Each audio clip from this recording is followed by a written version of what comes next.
आईने हिंदी के एक नए एपिसोड में आपका स्वागत है। दोस्तों, भारतीय वायुसेना यानी इंडियन एयरफोर्स अब सिर्फ विदेशी लड़ाकू विमान खरीदना नहीं चाहती, बल्कि उन विमानों पर भविष्य में पूरा ऑपरेशनल कंट्रोल चाहती है। करीब $43 मिलियन की एमआरएफए डील जो है अब एक ऐसे महत्वपूर्ण मोड़ पर आ गई है, जहां पर भारत ने एक बहुत ही महत्वपूर्ण शर्त सामने रख दी है। इंडियन एयरफोर्स ने बातचीत करने के बाद कई बार अब ये कंफर्म कर दिया है कि जिस भी विदेशी फाइटर जेट का चयन होगा, भारत को उसका इंटरफेस कंट्रोल डॉक्यूमेंट यानी आईसीडी का एक्सेस मिलेगा। अब सवाल ये है कि आखिर आईसीडी होता क्या है और भारत ने क्यों फ्रांस से मल्टीपल टाइम्स इसको लेकर बातचीत करी है, क्यों इंडियन एयरफोर्स भविष्य में विदेशी रेडार हटाकर इंडियन एयर रडार लगाने की योजना पर काम कर रही है, और भी बहुत सारे सवाल हैं।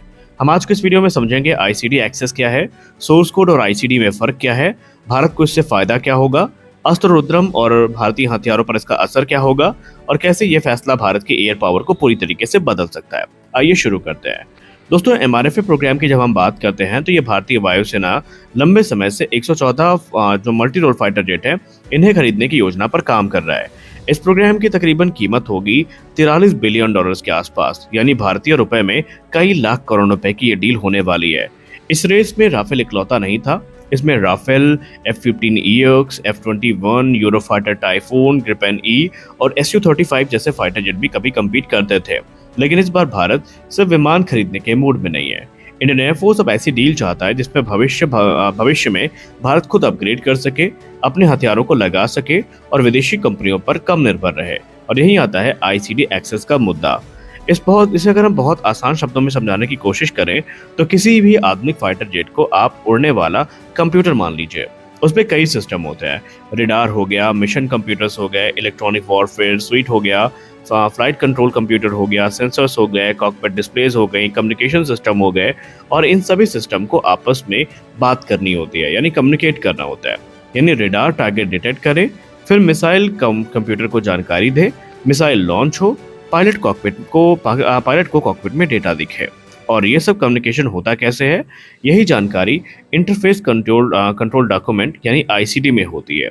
आईसीडी बेसिकली एक टेक्निकल ब्लूप्रिंट है जो बताता है कि कौन सा सिस्टम किस फॉर्मेट में डेटा भेजेगा, कम्युनिकेशन प्रोटोकॉल क्या होगा, सॉफ्टवेयर इंटरफेसेस कैसे काम करेंगे, सिग्नल स्टैंडर्ड्स क्या होंगे और इलेक्ट्रिकल रिक्वायरमेंट्स क्या है।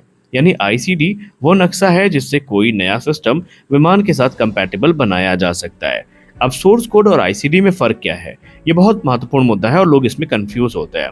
देखिए, भारत सोर्स कोड नहीं मांग रहा, और यहाँ पर एक बहुत बड़ा फ़र्क है।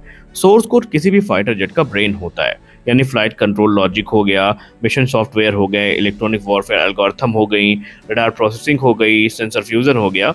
ये सब सोर्स कोड में होता है।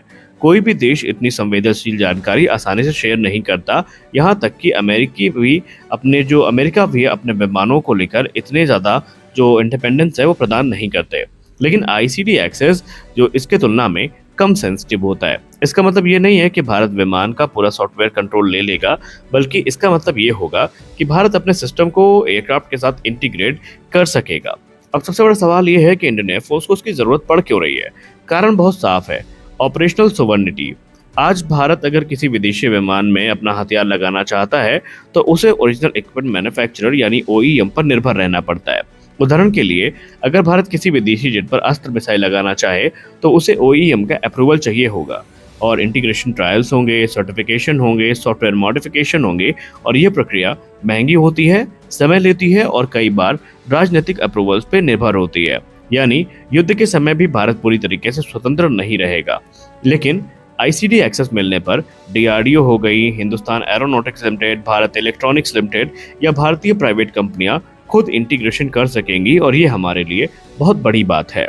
भारत इस समय बेसिकली अपना जो इंडिजिनस वेपन इकोसिस्टम है उसको बढ़ावा दे रहा है, जैसे कि अस्त्र बीवीआर मिसाइल हो गई, रुद्रम एंटी रेडिएशन मिसाइल हो गई, स्मार्ट एंटी एयरफील्ड वेपन हो गए, स्मार्ट ग्लाइड बॉम्ब्स हो गए और फ्यूचर स्टैंड ऑफ वेपन्स हो गए।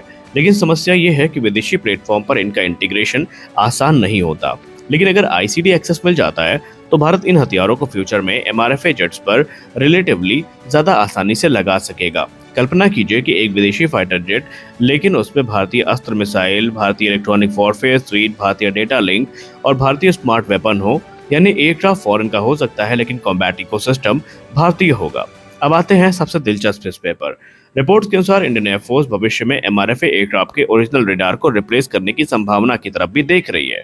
यानी मिड लाइट अपग्रेड के दौरान जो भारतीय वायुसेना है वो अपना इंडिजिनस एसा रडार लगाना चाहती है।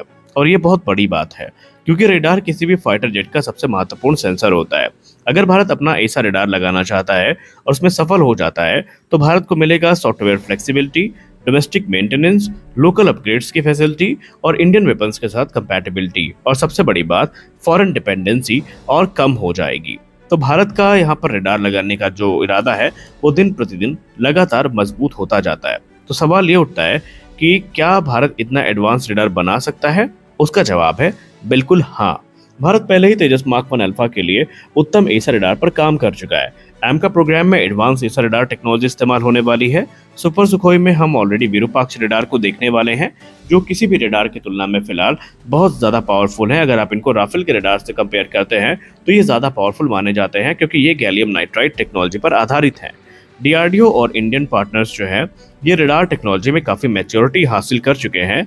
यानी आने वाले दशक में भारत फॉरेन रडार डिपेंडेंसी को कम कर सकता है। इसके लिए भारत खुद को कैपेबल काफी बना चुका है। लेकिन ये सब कुछ इतना आसान नहीं है, इसमें कुछ चुनौतियां भी हैं क्योंकि फाइटर एयरक्राफ्ट आर्किटेक्चर काफी कॉम्प्लेक्स होता है। अगर भविष्य में रडार बदलना है तो software compatibility, cooling system, power requirements, flight certification, weapon integration, इन सब को दोबारा वैलिडेट करना पड़ सकता है। इसके लिए ओरिजिनल मैन्युफैक्चरर और एक्सपोर्टिंग गवर्नमेंट की अप्रूवल जरूरी हो सकती है क्योंकि कई सिस्टम अभी भी प्रॉपर्टी आर्किटेक्चर के अंतर्गत आधारित होते हैं। यानी कि उन पे जो इंटेलेक्चुअल प्रॉपर्टी राइट होता है वो किसी और का होता है। तो सबसे महत्वपूर्ण सवाल अब ये बचता है कि क्या स्ट्रेटेजिक इम्पैक्ट होगा इसका। दोस्तों, भारत अब सिर्फ बायर नहीं रहना चाहता बल्कि फ्यूचर कॉम्बैट इकोसिस्टम का कंट्रोलर बनना चाहता है। ये सोच बिल्कुल वैसी है जैसी भारत ने सुखोई 30 MKI प्रोग्राम में अपनाई थी, जहां पर भारत ने समय के साथ साथ इंडियन वेपन्स को, इंडियन एवियोनिक्स को और इंडियन अपग्रेड्स जोड़ने शुरू कर दिए थे। अब यही फिलॉसफी फ्यूचर में एमआरएफए डील में इम्प्लीमेंट होती दिखाई दे रही है और ये आत्मनिर्भर भारत की दिशा में एक बहुत बड़ा कदम हो सकता है।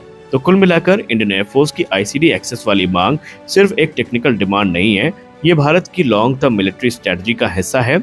भारत अब ऐसे फाइटर जेट चाहता है जिन्हें भविष्य में भारतीय जरूरतों के हिसाब से मॉडिफाई किया जा सके, जहां भारत अपने हथियारों को, अपने रेडार्स को और अपने इलेक्ट्रॉनिक सिस्टम लगा सके। अगर ऐसा होता है तो आने वाले वर्षों में भारतीय वायुसेना के विदेशी फाइटर जेट काफी हद तक जो इंडिजनाइज्ड है वो हो सकते हैं।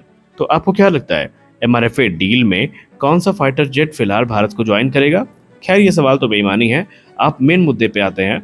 आपको क्या लगता है, फ्रांस हमें राफेल के लिए आईसीडी देगा? क्या हमें आईसीडी से आगे बढ़ के भी कुछ मांग करनी चाहिए? आप इसको लेकर क्या सोचते हैं, हमें अवश्य बताएं। मिलते हैं अगले वीडियो में कुछ और अपडेट्स के साथ। तब तक के लिए जय हिंद।